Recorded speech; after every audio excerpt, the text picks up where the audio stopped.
Dan kerbau itu binatang paling cerdas, dia tidak pernah mengulang kesalahan yang kedua kali. Nampak dari apa? Jejak yang depan itu tidak pernah diinjak sama kaki yang belakang.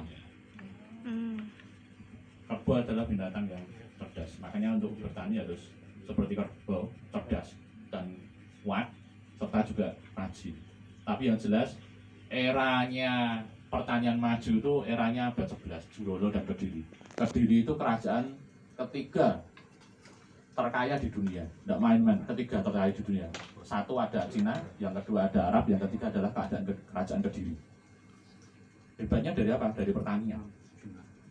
Dan ini sudah takdirnya lagi bahwa nanti pertanian akan maju, eranya akan kembali lagi.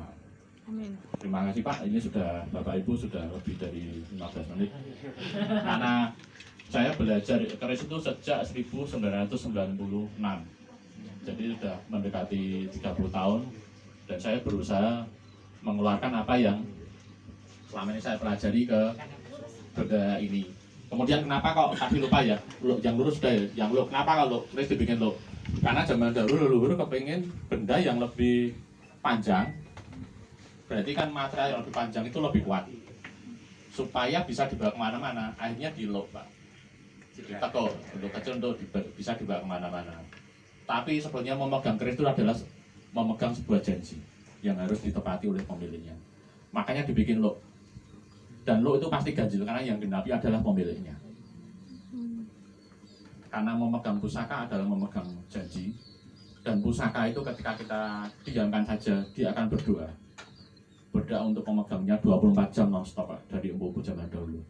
Kita memberi bunga, tidak memberi bunga ke pusakanya, tapi memberi bunga kepada yang membikinnya. Memberi bunga kepada yang sudah meninggal supaya dia swarga jati. Kita tidak menempatkan leluhur pada benda seperti ini, tapi leluhur pasti sudah berada di tempat yang baik.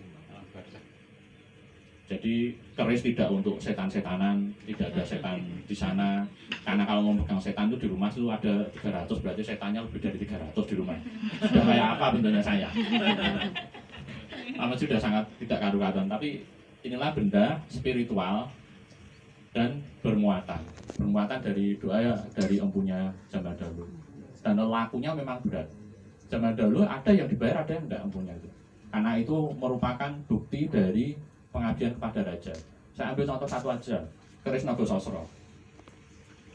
Terciptanya keris Nagosasra itu ketika Raja Majapahit terakhir datang ke Empu Supo saat itu. Dia mengatakan bahwa dalam mimpinya kok dia melihat sesuatu yang tidak baik, sesuatu yang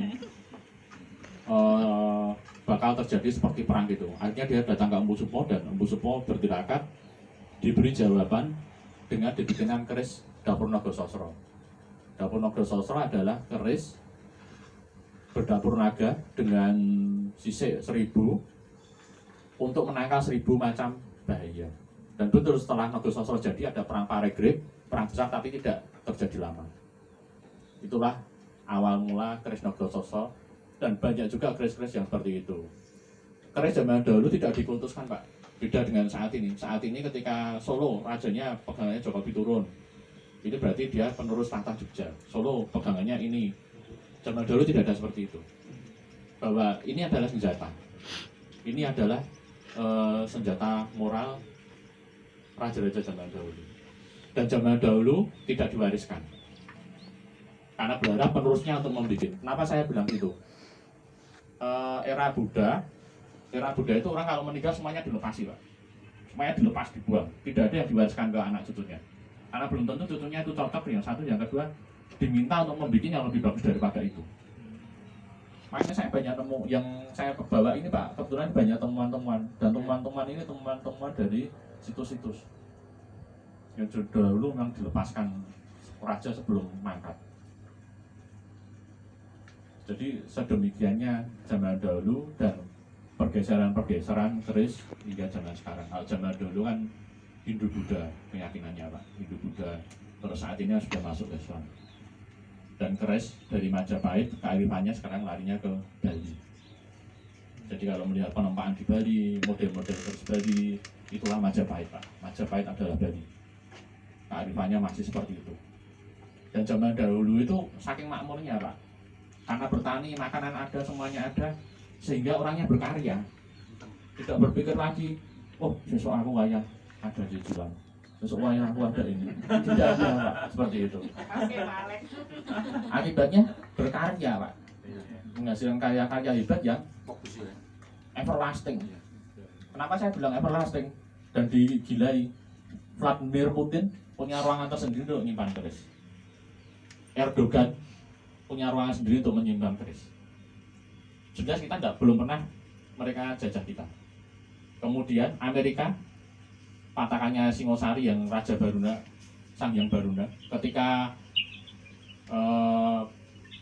kapal induknya mereka berlabuh untuk berperang, barang itu dibawa Pak. Makanya Amerika itu menjadi penguasa Pasifik. Karena barang-barang itu dulu menyertai Majapahit ketika bertempur. Itu Sanghyang Naga Baruna. Dan menghilangkan bisa sampai ke Majapahit.